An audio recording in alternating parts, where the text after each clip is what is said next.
Mélanie, c'est quoi la question que tu te fais le poser le plus souvent? C'est certainement que je me fais demander à chaque jour si on a de la place dans nos garderies.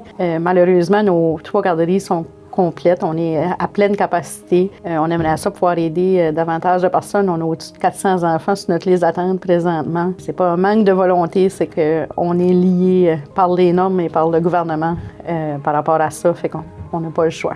Qu'est-ce que tu veux dire quand tu parles des normes gouvernementales? Pour être une garderie, dans le fond, on a des normes à respecter au niveau du gouvernement. Ça inclut les ratios. Chaque garderie, comme on va prendre les Amébules, un exemple, on a une licence pour 60 enfants. Fait que ça veut dire le gouvernement est venu, il a mesuré chaque local, puis il a dit c'est un enfant par 35 pieds carrés, fait qu'on peut mettre tant d'enfants dans un local. Aux Amébules, c'est 70 enfants au total qu'on a le droit d'avoir. Je peux pas aller plus haut que qu'est-ce que la licence me permet. Fait qu'on est restreint au numéro 60.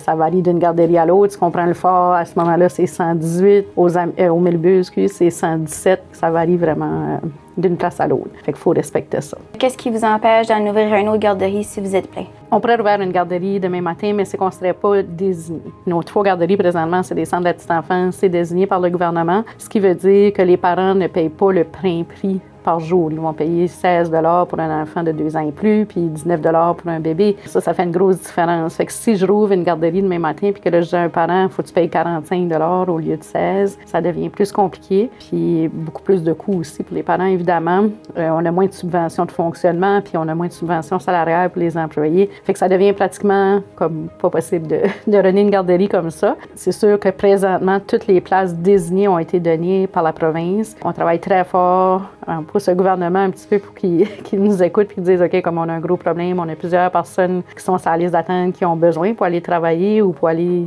aux études aussi. Fait que c'est important d'ouvrir plus de places. Soyez assurés qu'on ne vous oublie pas là-dedans puis on travaille vraiment fort pour offrir davantage de places à Edmundston.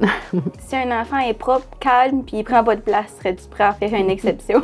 Oui, ça marche pas de même. Nous autres, on est des garderies très inclusives. Fait que peu importe que l'enfant ait des défis ou pas, c'est pas comme ça qu'on fait pour choisir un enfant sur notre liste d'attente. C'est vraiment par ordre, le premier applicant en s'en allant au dernier. Disons que quelqu'un m'appelle et il a besoin d'une place pour un enfant de 3 ans. On indique la date de naissance de l'enfant. Puis si j'ai une place qui se libère, mais on y va avec le premier enfant qui a 3 ans qui est sur la liste pour donner une place. Ça n'a aucun lien avec le comportement ou l'espace que l'enfant prend, ou si c'est une petite fille ou un petit gars, ou si je connais la famille ou ces choses-là. C'est vraiment une question de priorité sur la liste d'attente. Tu as dit qu'il y avait plus que 400 personnes sur la liste d'attente, fait que ça veut dire que nous, dans le fond, les parents, ça ne nous donne rien de mettre notre enfant sur votre liste d'attente.